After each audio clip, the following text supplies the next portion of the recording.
Hey, welcome back to Jonny Builds, and this week I took another stab at the Rockler Plywood Challenge. Now, if you haven't seen it already, I made 2 chairs from 1 sheet of plywood for my first entry into the challenge. There's a link to that right up there in the corner, and also down in the description below. This time I made a coffee table from 1 sheet of plywood, and I came up with this design after seeing the pixelated lounger on the Lignum channel a couple weeks ago. The 2 halves, the bases to this coffee table, are designed in such a way so they look like they've been ripped apart, but in a very geometric or a pixelated way. And then the back is curved and made to look very organic and offset that sharp linear middle portion. Now, I started by using a 4x8 sheet of 3/4 inch baltic birch plywood, and the first thing I had to do was rip it in half with my track saw.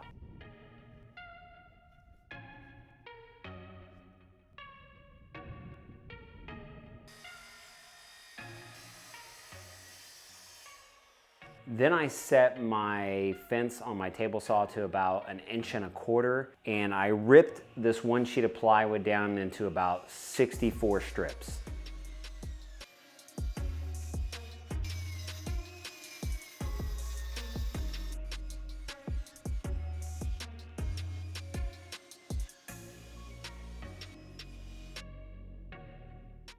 I sketched out a rough template on my workbench, and each end has an opposing short side and a longer side.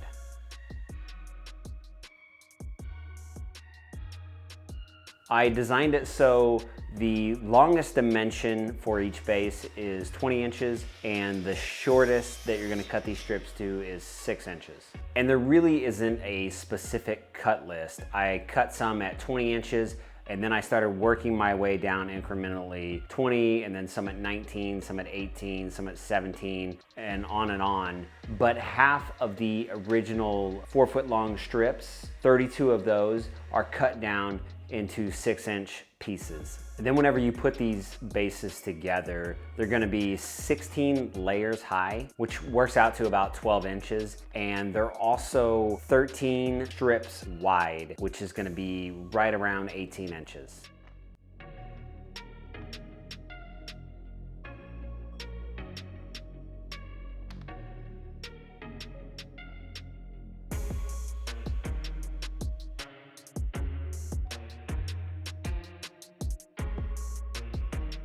So in the upper layers, I will skip randomly a strip here or there to create some openings. But in the bottom strip and the top strip, those are both 13 pieces across, if that makes sense. Also, each layer is offset one side or the other by a 1/2 inch. In the bottom and the top layer, they only get glue, but as you work your way up on the second layer, you can glue it and then shoot in some brad nails, and that will help hold the pieces in place as you build up. As you can see, I kept the pattern very random, but the longer pieces are usually to the left and the shorter pieces are to the right. And after I had built up all 16 layers, I threw a couple weights on top to help weigh everything down and hold it in place while the glue dried. Then I had to build a second base, and this was constructed exactly as I had the first one.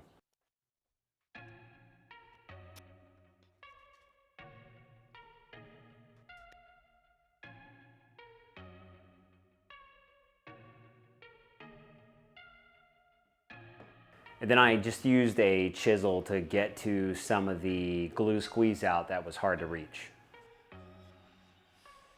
As you can see, I made this cardboard template of the radius that's on the back side of each base, and I traced this onto each side. So this project involves a lot of power carving, and I just used an angle grinder and some 40 grit flap discs to do this, because that's all I had.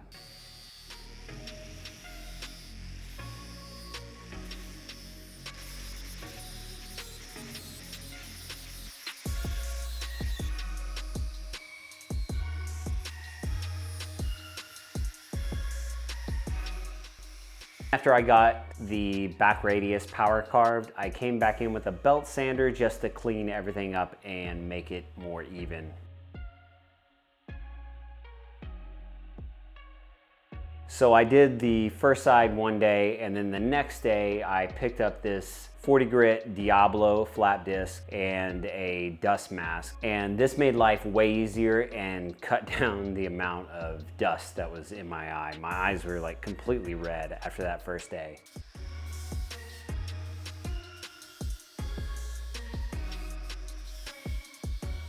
As you can see, the Diablo disc removed material much faster than the cheap 40 grit flat disc that I got on Amazon. And then after I got everything power carved and belt sanded, I came back in with my orbital sander and sanded everything up to 220 grit. And to make life easier, I'm just using a spray-on satin polyacrylic to finish each one of the bases.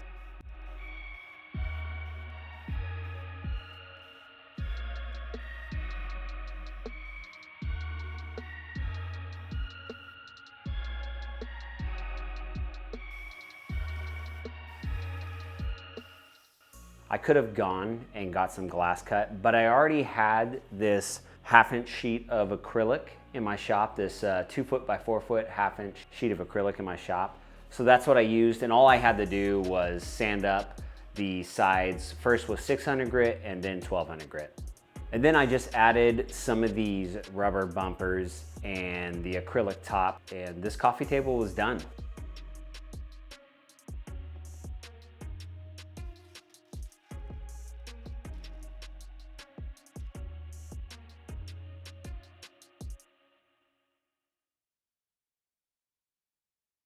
I just want to give a shout out to the guys at the Modern Maker Podcast for putting on this Rockler Plywood Challenge. There's been a lot of really cool projects out there, and I'll actually leave some links to some other videos for some of my favorite projects that other people have done down in the description below. Check them out. And of course, if you like this video, make sure you hit that thumbs up. Tell me what you think down in the comments below. Follow me on Instagram at Jonny Builds, and of course, if you're not already, please subscribe. Why haven't you subscribed? You can stay up to date with everything that I've made. So thanks for checking this one out, and we'll see you back here next time.